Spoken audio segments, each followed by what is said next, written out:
নমস্কার বন্ধুরা, আমি শুভঙ্কর দাস। নিশ্চয়ই আমাকে জানেন।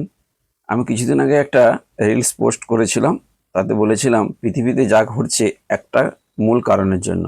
সেই কারণটা যদি আমরা ঠিক করতে পারি তাহলে কিন্তু কোনো কোনো খারাপ কাজ বা কোনো অঘটন কোথাও ঘটবে না, পৃথিবীতে বা সংসারে যাই হোক না কেন। এটা আমি বলেছিলাম। উত্তরে অনেকে অনেক কিছু বলেছেন। সবার উত্তর যে ভুল আমি তা বলবো না।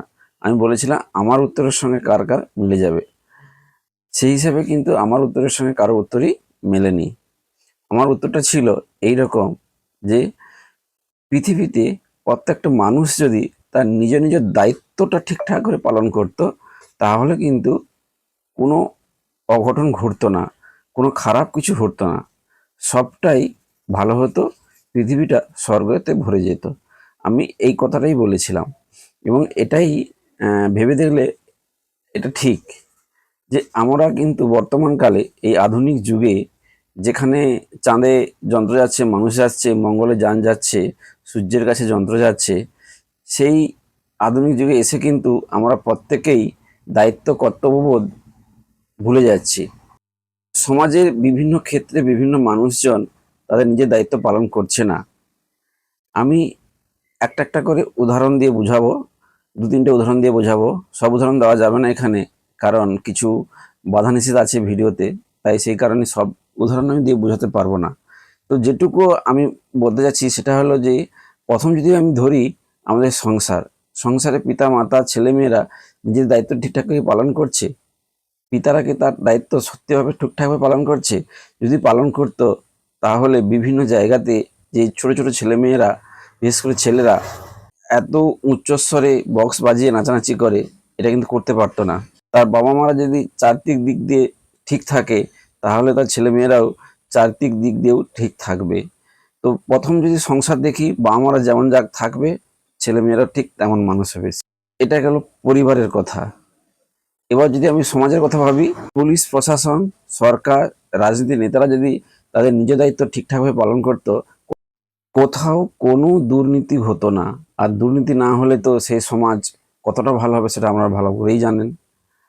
আর যদি দেশের কথা ভাবি, আমাদের দেশে, প্রত্যেকটা দেশে যারা দেশকে যারা সুরক্ষা দিচ্ছে, তাদেরা যদি তাদের নিজের দায়িত্ব ঠিকঠাক করতো, তাহলে কিন্তু আমাদের দেশে পহেলগাম ঘটনাটা ঘটতো না। কারণ বার থেকে শত্রু ভিতরে প্রবেশই করতে পারতো না। আর বাইরের শত্রু ভিতরে প্রবেশই করতে পারতো না সীমান্ত দিয়ে।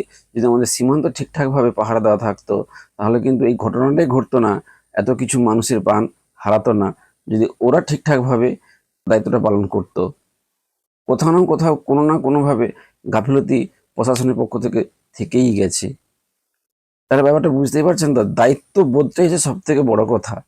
দায়িত্ববোধ যদি ঠিকঠাকভাবে সব মানুষ পালন করে, তাহলে কোথাও কোনো অশান্তি হবে না, কোনো নারীকে ধর্ষিত হতে হবে না। যদি যে ইনস্টিটিউটে মেয়েরা ধর্ষিত হচ্ছে, সেই ইনস্টিটিউটের প্রধান যদি ঠিক থাকে, সেখানে কিন্তু এই ধর্ষণের ঘটনা ঘটবে না। প্রধান যদি দায়িত্বটা ঠিকঠাক করে পালন করে, যে স্কুলে অঘটন ঘটছে সেখানে সেখানে যদি শিক্ষকরা ঠিকঠাক থাকে, এই অঘটনটা ঘটবে না। তো মূল কথা হচ্ছে, নিজের দায়িত্ব ঠিকঠাক করে পালন করলেই তাহলে কিন্তু পৃথিবীটা স্বর্গে পরিণত হবে। তাই আসুন আমরা প্রত্যেকের দায়িত্বটা পালন করি। হ্যাঁ, যেটা বলা হয়নি, সোশ্যাল মিডিয়াতে কিন্তু যারা সোশ্যাল মিডিয়াতে কাজ করছে, তারা নিজের দায়িত্ব ঠিকঠাক পালন করেনি। ভাইরাল হওয়ার জন্য অনেক ভুলভাল কাজ করছে, অনেক ভুলভাল কথা বলছে ভাইরাল হওয়ার জন্য। এটাও কিন্তু ঠিক না। আমার এই ভিডিওতে যদি কেউ মানসিকভাবে আঘাত পান, আমি ক্ষমা প্রার্থী চাইছি, ক্ষমা প্রার্থী।